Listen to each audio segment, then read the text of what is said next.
Flooding the market, a break from the garbage. An artist, sensitive about mind pardon. No margin for error, flawless be bearer. The black cat goddess, you walking with a panther. Painting these pictures with words like Samantha MacGyver. Alchemy on the track, make it lava. And I won't stop rocking till I retire. Singular or plural, she break numero uno. Colder than you. Hey, it's your girl, Madam Money, aka Trap, and welcome to the next installment of Ass Trap.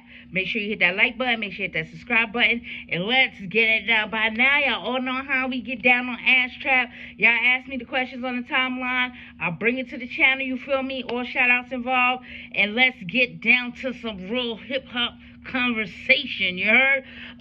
First question comes from King Gemini 7 Deshaun. He asked, what hip-hop album got you into reviewing music, and do you think the music industry has changed for the better or the worse?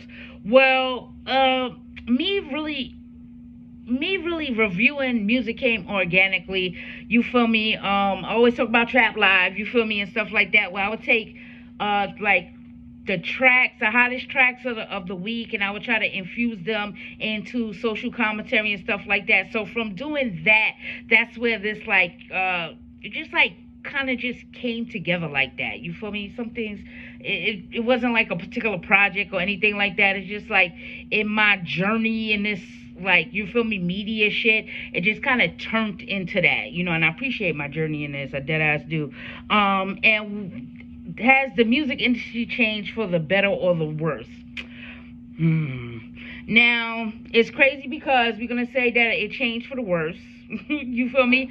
But there's inflexes in there where artists are able now to make more money independently than they did in the past, where, you know, we might have had one or two independent things going on in like the golden era of hip hop, or even in like, you know, the mid 2000 stuff, where we have a lot of independency now.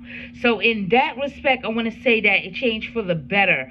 Is that cutting across the mainstream like it should? Not entirely, but I feel in like really soon it's going to be able to do that. And how we're going to be able to do that, we have to support these artists more, you feel me? We have to support these artists more. And I kind of like want to know, like, we're all falling into this like vinyl game and stuff like that. Do vinyls get counted in these numbers, or is that something just personalized like merchandise? Like when you buy a t-shirt that doesn't go for album sales, you feel me, is vinyls in that same thing right now? Are they being counted like that? Because I don't think a lot of artists' true numbers are being relayed to the charts where they matter, so that we could try to curve the mainstream into being more, you know, what we were used to in the past, where we have more of a range going on. I need to know these things, you feel me? I need to know these things, King Gemini. I do appreciate your question, thank you so much.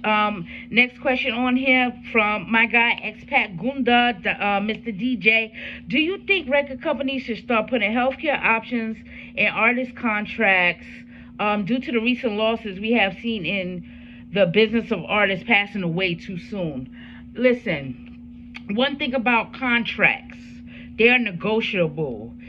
If you are an artist, you can negotiate them taking care of your health care and your health coverage.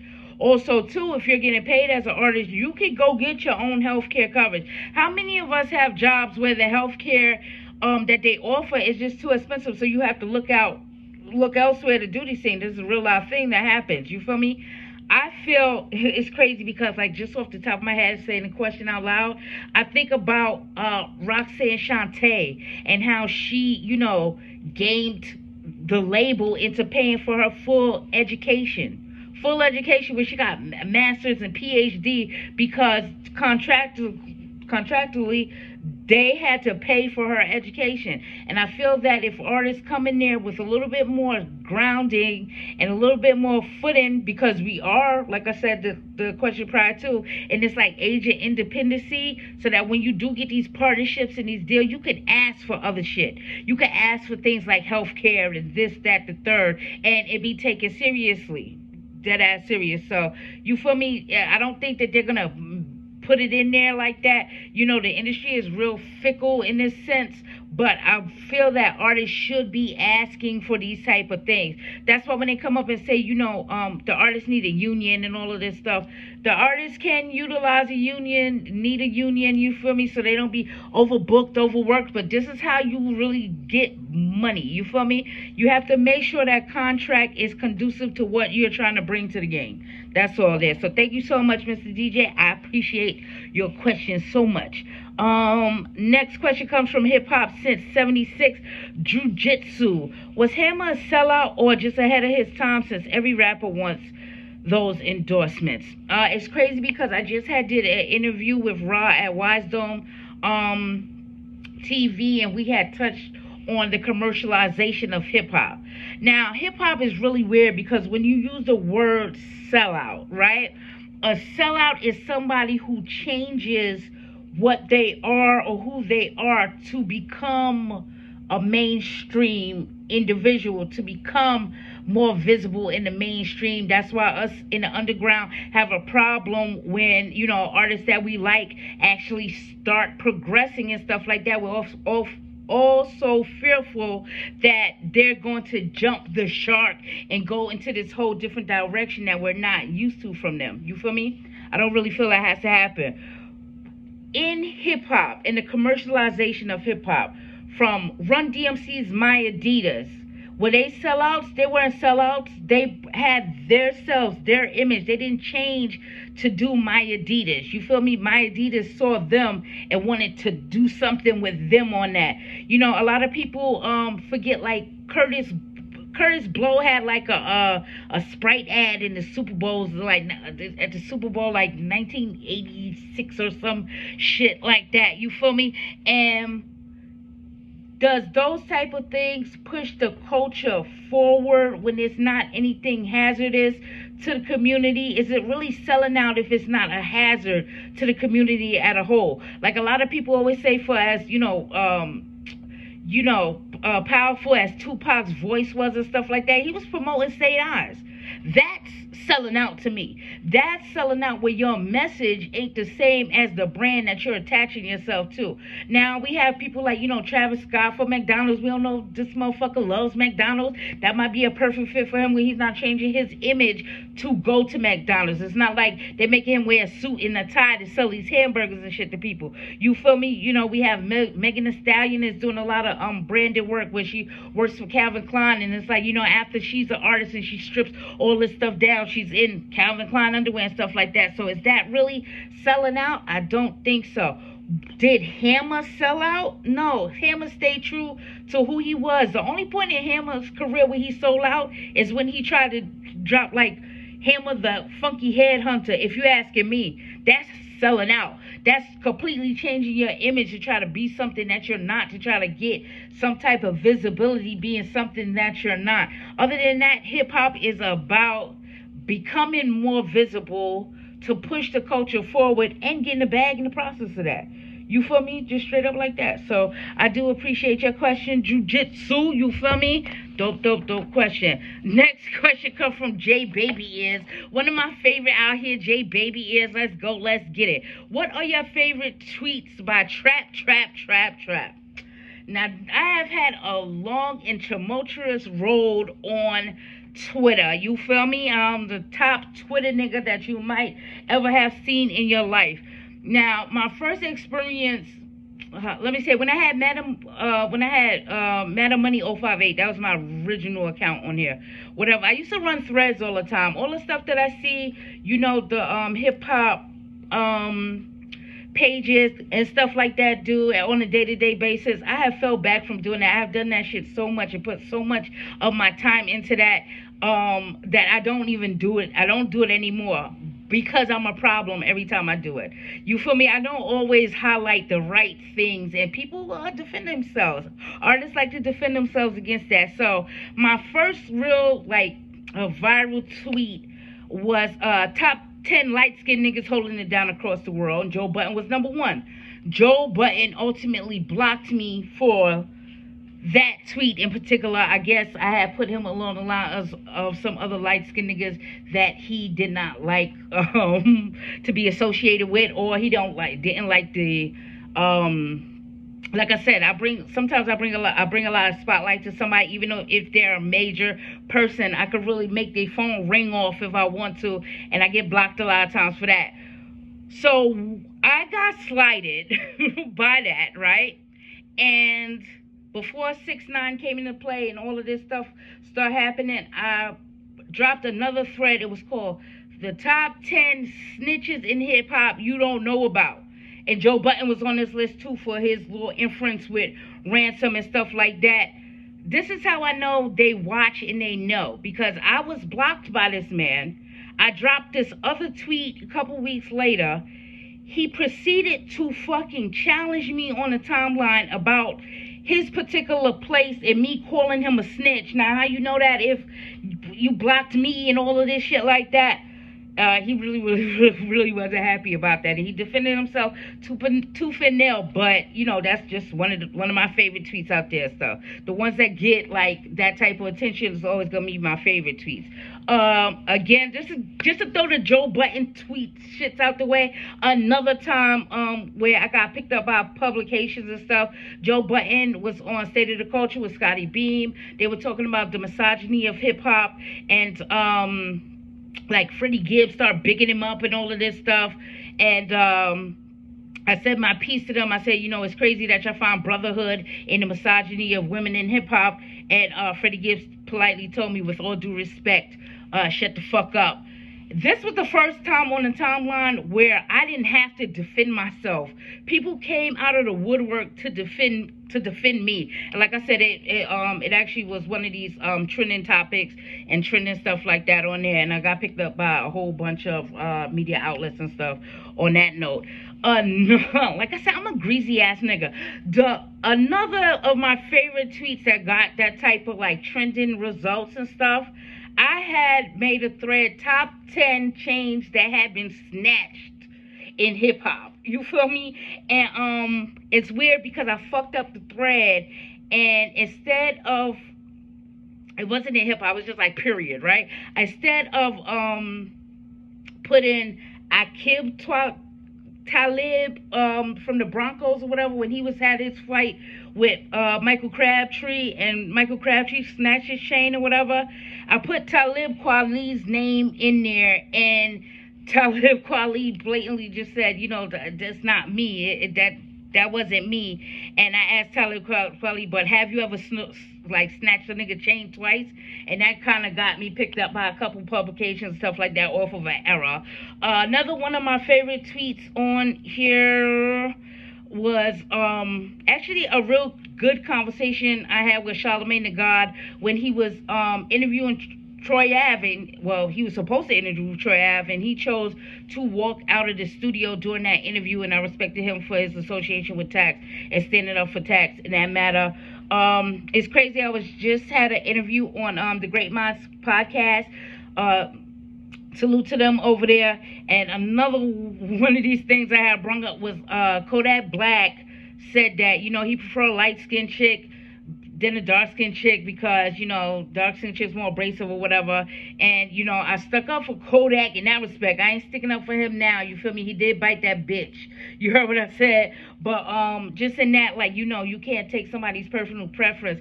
And every bitch out of the woodwork decided to come and attack me on there. And I fought tooth and nail on the timeline, defending myself against these raggedy-ass fucking bitches while my nearest and dearest sat by and just watched me and applauded me after that because I won that. So thank you so much, J Baby is like, I'm like, yo, I have fell back so much from the things that I do because, like, I'm like that. You feel me? I keep telling you I'm a funny style nigga. So if we're gonna be, you know, every day, you know, saying the accolades of artists and trying to do that too, we have to show the underside of it too. You feel me? And one of the ways, I'm one of those people that just do that shit. You feel me? I should start doing threads again. You heard? Because like I'm that nigga when it comes down to threads. At least I was at the time. You feel me? Next question comes from Fresh Prince 3 times. Who is the best rapper of the 2010s, popularity aside?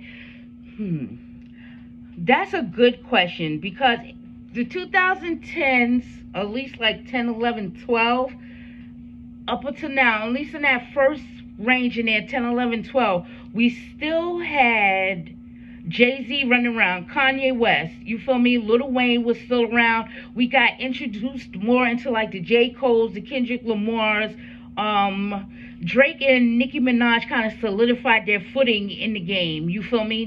During this time frame too. So when you say popularity aside though, you don't want to talk about the mainstream artists. So we have to figure out who has done the most or put in the best work in that time frame. And it's crazy because people like Quelle Chris comes to my mind that had like a real solid maybe 4 or 5 projects during this 10-year span, and people like Skyzoo, who has continued to elevate themselves during this 10-year span, and even like somebody like Westside Gunn, who dropped like maybe like 8 fucking mixtapes, maybe 2 albums in this period of time. Is crazy because yo, it's weird when I'm thinking about this. I have to maybe lean towards like a Skyzoo in this respect, because we got Retropolitan from him. We got Friends of Ours. Is that like A Celebration of Us came out too? What is it? It's not A Friend of Ours.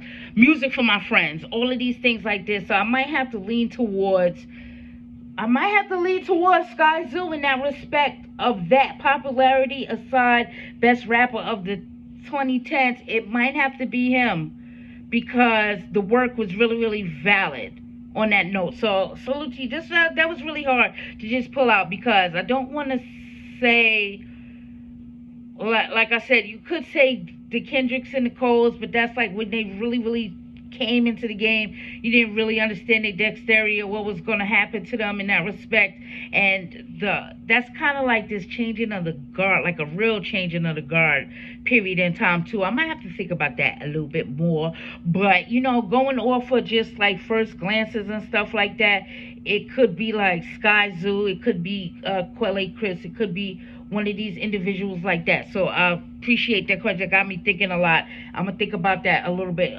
stronger too. Let me know who you think it is. You feel me too in the comments below.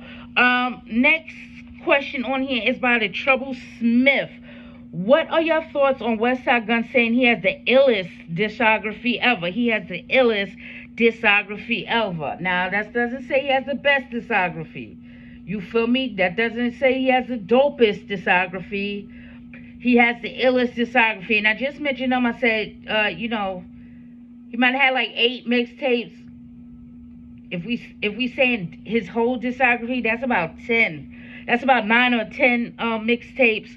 The one Griselda Group album on Shady, and his 4 individual albums that he has dropped. Does he have the illest discography in hip hop? You know what? He might have the illest discography in hip hop. Does the illest mean it's the strongest? No. Does the illest mean that it's the dopest? No. But is it the illest discography in hip hop?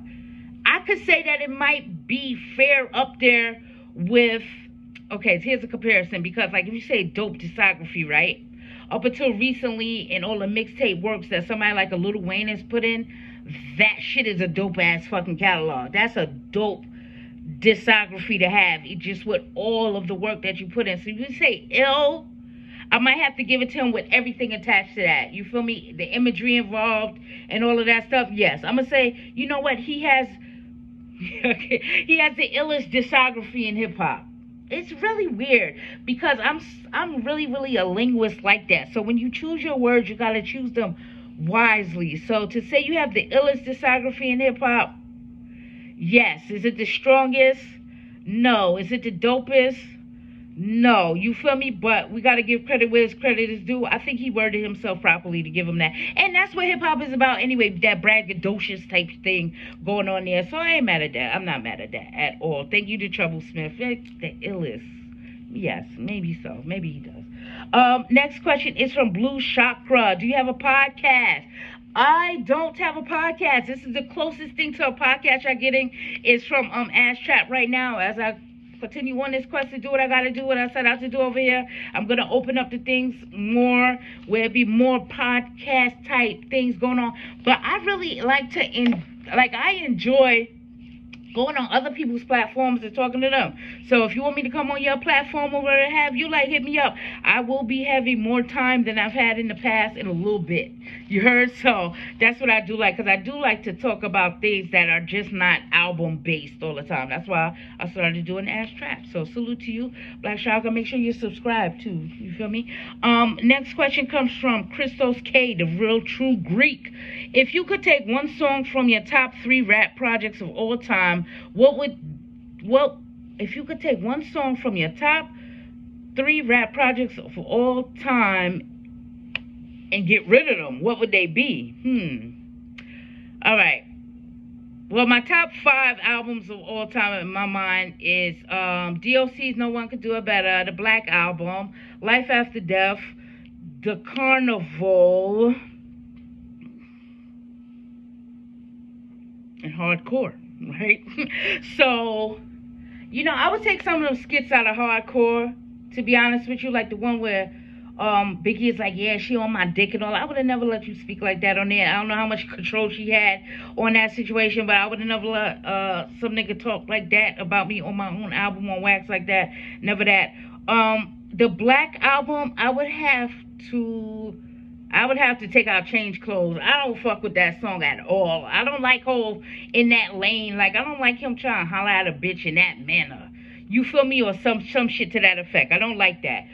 The Carnival, I wouldn't take not one song off of it just because of how dope it is together. Even with all the Creole tracks that's on there.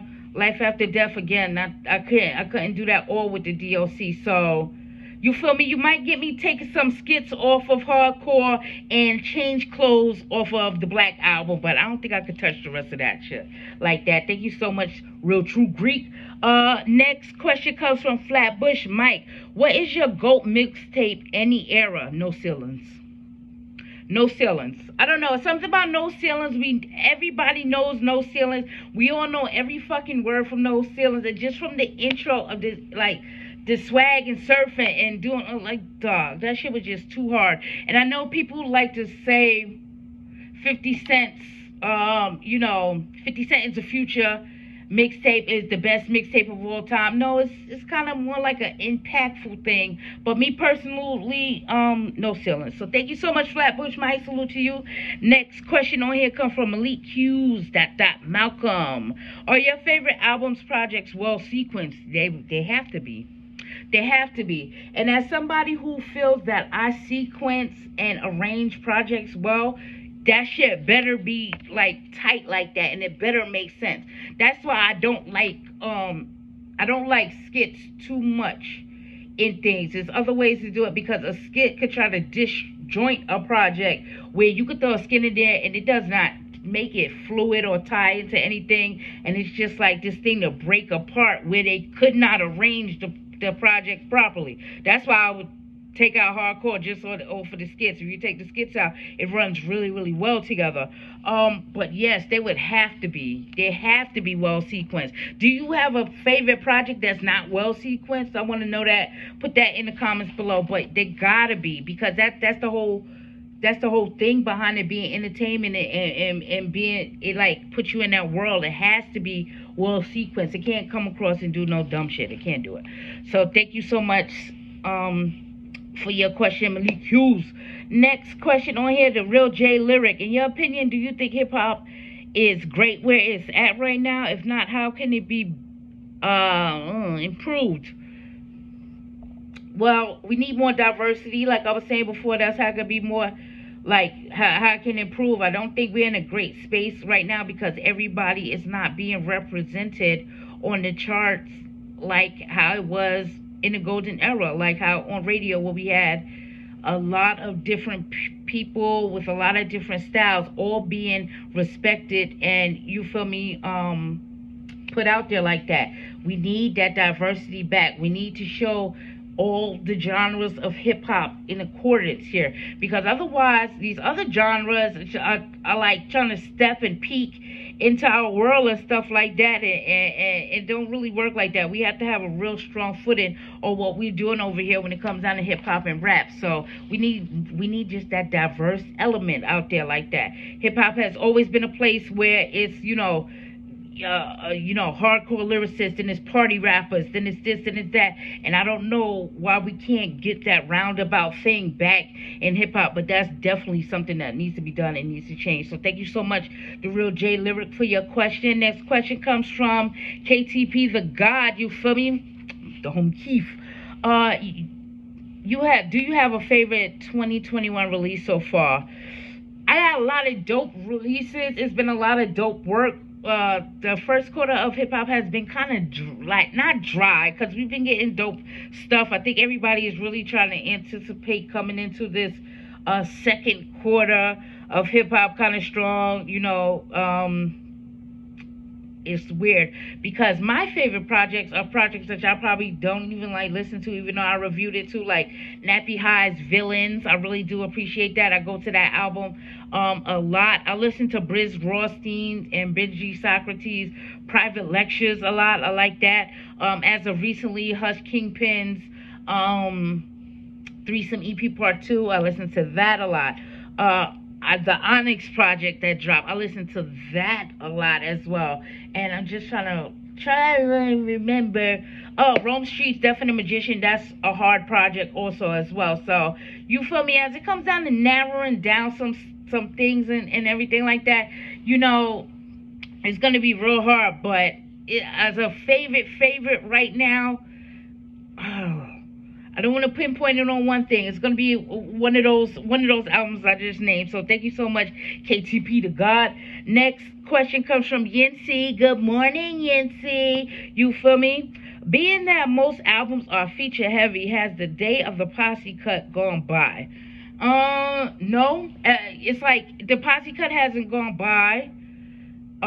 Even though things are feature heavy, that doesn't mean that they qualify as a posse cut. So when you have a posse cut, that's crew cuts and stuff like that. Griselda gives you the most posse cuts. Most recently, like my favorite posse cut is Frank Murphy. You feel me? Like just off the top. But whenever the trifecta of Westside, Conway and Benny come together, that's a posse cut. You feel me? But I don't think that's dying down. I don't think we have enough crews out there showing that type of level going on there. I don't think it's really dying down though, because people can have strong things. Now, what constitutes is 3 people on a track not enough for it to be a posse cut? Do it need to be 4 or more or something like that? Yinti, you gotta like just inform me of that. Like, how many people need to be on a track for it to be considered a posse cut? But I don't think it's really dying down. If we say like 3, it's not going to die down as long as the trifecta of Griselda's out there doing their thing.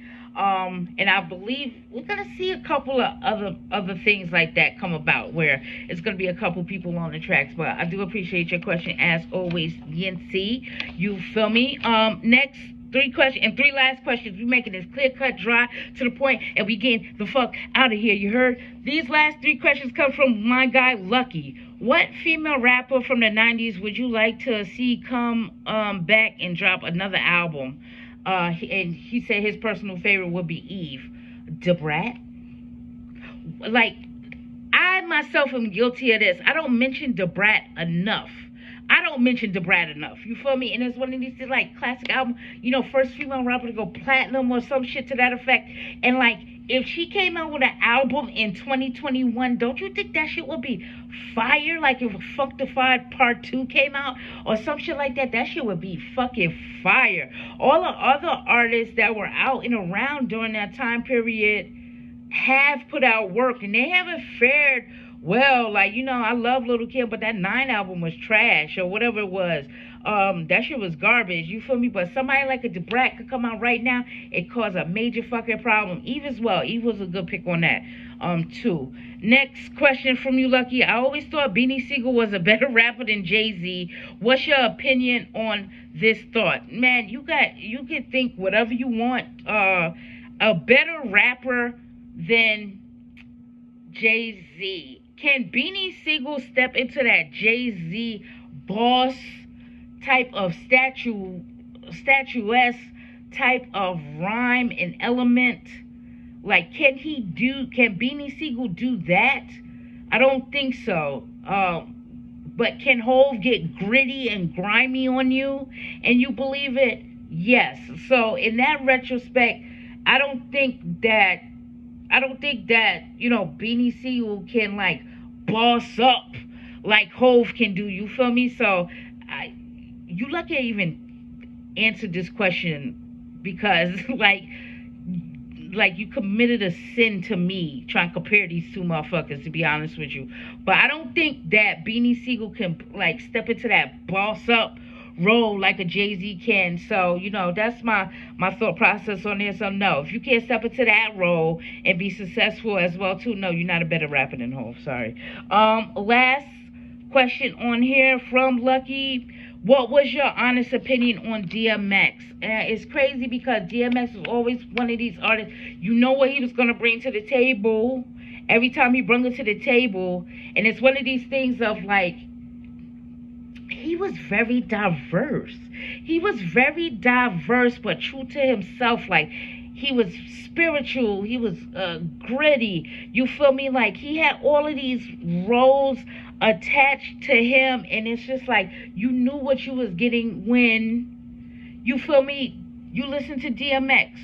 It's really, really crazy that DMX is not with us anymore. It's kind of just like whomever we start to revere again just gets taken from. Like, it's just really crazy to me that this man is gone. I can't wait to hear his album.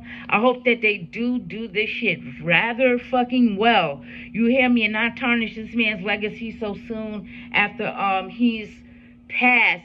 But like, it's just heartbreaking. I don't even really like to talk about it still, because that's somebody you never just thought that he was going to be gone so soon from us. You feel me? Like, I know hip-hop is a place where, artists die early, artists die before they get started, artists die at the peak of their fucking careers. But now to have artists die on the comeback, like, this is odd. Like, this shit doesn't really happen.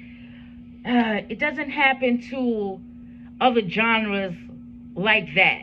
Like, other genres, they lose artists early. The Amy Winehouses, even the Kurt Cobain, they lose artists early and at the height of their career. But they don't lose artists like trying to have a resurgence in their career. So we're reinvesting in somebody and then they're just taken away from us. It's just really, really tough. It's tough to deal with. I don't really know, but like DMX bars.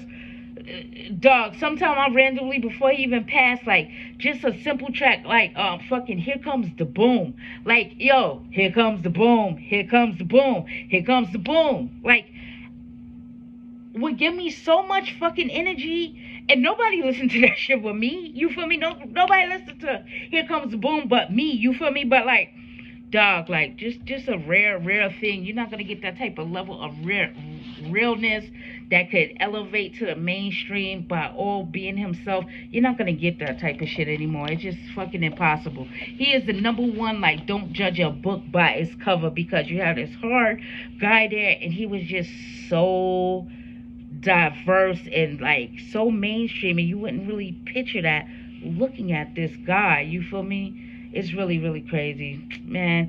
I'm about to get out of here, though. Thank all you guys for y'all questions. Let me know how y'all feel about podcasts in the comments below as well. It's crazy, right? Because I didn't mention this, and since it just cooked back in my head. I want to know, because I'm an audio person. I'm just now getting into all this video shit and all of this stuff like that. I'm an audio person. So I want to know, does it really matter if you have to visually watch a podcast coming from me, or would you just be able to listen? Like, if the shit was on YouTube, because I'm not supporting Spotify. I don't support Apple Music. You feel me? I'm Tidal, tried and true. I'm still trying to figure out what's happened with that deal with, Hove and Tidal and all of this stuff. But if I stick to YouTube and it's not a visual thing, Would y'all be receptive to that? Would that depend on the guests I have on, or would y'all fuck with me for me in the respect of it not being visual, it being audio, but it being fire? Because I don't really think I do what I do best in this right here. I do a lot of extra shit. I'm very, very creative when it comes down to these type of instances. So let me know what y'all feel about that, just in hindsight. You see how my brain works? It just cycles back. I asked myself all those questions all over again, and that shit popped up. I was like, hey, I didn't fucking ask y'all how y'all felt about that. But I'm about to get out of here. I'm MadaMoney. You can follow me on Twitter and IG at MadaMoneySays. That's MadaMoneySays. And as always, I'll be seeing you guys around. Peace.